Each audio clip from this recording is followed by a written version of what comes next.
आज 30 मार्च 2026 है और उन इंटरनेट पर यूपी ट्रिपल एसएससी के नए नोटिफिकेशन को लेकर मतलब एक अलग ही लेवल का शोर मचा हुआ है। हाँ बिल्कुल, और शोर मचना लाजमी भी है यार। लोअर पीसीएस 2026 के लिए 2285 पदों का बम्पर नोटिफिकेशन कोई छोटी बात तो है नहीं। एग्जैक्टली लेकिन पता है समस्या क्या है? इस शोर में काम की जानकारी कहीं खो सी गई है। हर जगह इतनी हवाई बातें हो रही हैं कि जो लोग वाकई तैयारी कर रहे हैं उनका दिमाग खराब हो रहा होगा। सही बात है। और किसी भी परीक्षा को क्रैक करने का पहला नियम यही होता है कि उसके गेम प्लान को समझा जाए, उसके रूल्स क्या हैं, बस उस पर फोकस किया जाए। हाँ, और इसीलिए आज की इस गहन चर्चा का हमारा जो मिशन है ना, वो बिल्कुल स्पष्ट और टू द पॉइंट होने वाला है। हम भटकाने वाले किसी भी मुद्दे पर बात नहीं करेंगे। बिल्कुल, सिर्फ ठोस जानकारी। हाँ, हमारा फोकस सिर्फ 5 चीजों पर होगा। फॉर्म भरने की तारीखें, योग्यता, पीईटी की एक्सपेक्टेड कट ऑफ, एग्जाम की तारीख और इसका जो एकदम सटीक सिलेबस है, बस उस पर। यही सबसे सही अप्रोच भी है। तो सबसे पहले उसी पर बात करते हैं कि क्या कोई उम्मीदवार इस रेस में दौड़ने के लायक है भी या नहीं। हाँ, मतलब फॉर्म भरने की जो तारीखें हैं और योग्यता है। तो देखिए, ऑनलाइन आवेदन 29 मई 2026 से शुरू हो रहे हैं और फॉर्म भरने की लास्ट डेट 18 जून 2026 है। और करेक्शन के लिए 25 जून तक का समय। लेकिन ये विंडो बहुत छोटी है। बहुत छोटी है, मतलब 29 मई से 18 जून, मुश्किल से 20 दिन का समय दिया है इन्होंने। एग्जैक्टली। और अक्सर होता क्या है कि लोग लास्ट के 3-4 दिन का इंतजार करते हैं, फिर सर्वर क्रैश होता है और वो रोते हैं। तो ये गलती तो बिल्कुल नहीं करनी चाहिए। सही कहा। और अगर हम योग्यता की बात करें तो जो न्यूनतम शैक्षिक योग्यता है वो भारत में किसी भी मान्यता प्राप्त विश्वविद्यालय से ग्रेजुएशन है। हाँ, बैचलर डिग्री होनी चाहिए। और जो आयु सीमा है वो 1 जुलाई को 21 से 40 वर्ष के बीच होनी चाहिए। अच्छा, इसमें एससी, एसटी, ओबीसी और पीडब्ल्यूडी उम्मीदवारों के लिए जो नियम के अनुसार छूट होती है वो भी है। बिल्कुल, वो तो है। लेकिन देखो, ये तो सिर्फ बेसिक बातें हैं। असली फिल्टर तो कुछ और ही है। चलिए इसे थोड़ा डिकोड करते हैं। वो असली फिल्टर है यूपीएसएसएससी पीईटी 2025 का स्कोर कार्ड। हाँ, यही सबसे बड़ी शर्त है। मतलब ये पीईटी 2025 का स्कोर कार्ड ना किसी वीआईपी क्लब के एंट्री पास की तरह है।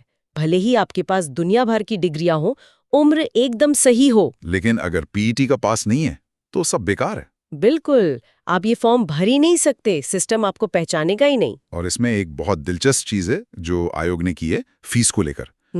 अभी आवेदन के समय केवल 25 रुपए की ऑनलाइन प्रोसेसिंग फीस लग रही है। हाँ, ये मैंने भी देखा। 25 रुपए तो बहुत ही कम है। इसका लॉजिक ये है कि मुख्य परीक्षा की जो असली फीस होगी ना, वो बाद में केवल उन्हीं उम्मीदवारों से ली जाएगी जो शॉर्टलिस्ट होंगे। अच्छा, तो मतलब सबको पूरी फीस देने की जरूरत नहीं है शुरू में। ये तो बढ़िया है। हाँ, इससे सर्वर पर लोड भी कम पड़ता है और जो लोग सिर्फ ट्राई करने के लिए फॉर्म भर रहे हैं उनका भी ज्यादा नुकसान नहीं होता। सही बात है। लेकिन यार, इस 25 रुपए के वीआईपी पास से सीधा एक बहुत बड़ा सवाल उठता है। इस पास के लिए एंट्री स्कोर क्या है? मतलब पीटी की कट ऑफ क्या होने वाली है?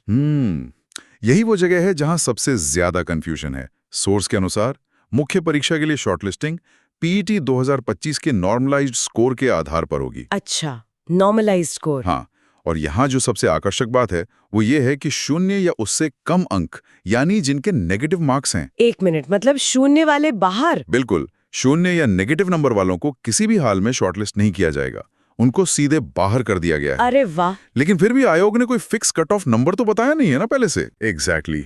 और यही आयोग की रणनीति होती है। इसे टॉप डाउन अप्रोच कहते हैं। वो ऊपर से नीचे की तरफ मेरिट बनाएंगे। तो इसका मतलब है कि जिन उम्मीदवारों के अच्छे पॉजिटिव स्कोर हैं, उन्हें बस बिना समय बर्बाद किए तैयारी में लग जाना चाहिए। बिल्कुल सही, क्योंकि कट ऑफ तो बाद में तय होगी। अगर आपका स्कोर पॉजिटिव है तो आपको चांस लेना ही चाहिए। लेकिन यार, एक और चीज है जो बहुत ट्रिकी है, एग्जाम डेट। हाँ, वो भी एक बड़ा मुद्दा है। नोटिफिकेशन में साफ लिखा है कि मुख्य परीक्षा की तारीख बाद में सूचित की जाएगी, मतलब टू बी नोटिफाइड लेटर। क्या ये एक ट्रैप नहीं है? ये 100% एक ट्रैप है। जब एग्जाम डेट सामने नहीं होती ना, तो ह्यूमन नेचर है कि लोग रिलैक्स हो जाते हैं। हाँ, मैं वही सोच रही थी। लोग सोचते हैं कि अरे अभी तो डेट ही नहीं आई है, आराम से पढ़ेंगे। और यही वो समय है जहां गंभीर उम्मीदवार बाकियों से आगे निकल जाते हैं। वो इस टाइम का इस्तेमाल सिलेबस को गहराई से समझने में करते हैं। बिल्कुल। तो चलिए फिर हम भी परीक्षा की तारीफ के इंतजार का सबसे अच्छा इस्तेमाल करते हैं और सिलेबस को समझते हैं, क्योंकि सिलेबस में तो पूरी तरह से गेम ही पलट दिया गया है। हाँ, सिलेबस का जो पैटर्न है वो काफी बदल गया है। मुख्य परीक्षा अब 100 अंकों की होगी। और इसमें 100 बहुविकल्पीय प्रश्न होंगे, मतलब MCQs, और समय होगा 2 घंटे। यानी 120 मिनट। समय तो काफी है 100 सवालों के लिए।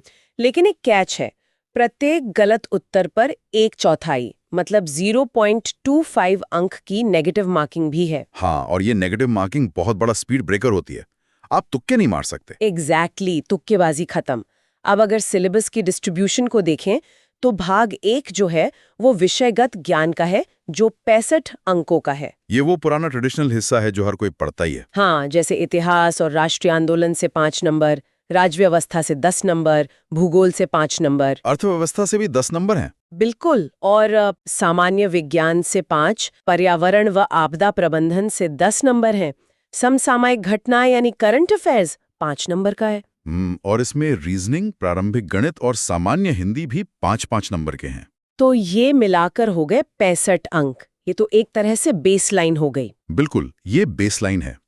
लेकिन असली जो मेरिट बनेगी ना, वो बाकी के 35 नंबरों से तय होगी। हाँ, और यहाँ बात वाकई बहुत दिलचस्प हो जाती है, क्योंकि भाग 2 है कंप्यूटर और सूचना प्रौद्योगिकी का, जो 15 अंक का है। और ये सिर्फ बेसिक MS वर्ड वाला कंप्यूटर नहीं है। नहीं, बिल्कुल नहीं। इसमें AI, big data, internet of things और साइबर सिक्योरिटी जैसे टॉपिक्स हैं। और इसके साथ ही भाग 3 है उत्तर प्रदेश राज्य से संबंधित सामान्य जानकारी, जो अकेले 20 नंबर का है। मतलब कंप्यूटर के 15 और यूपी स्पेशल के 20, 35% वेटेज तो सिर्फ इन दोनों चीजों को दे दिया गया है। हाँ?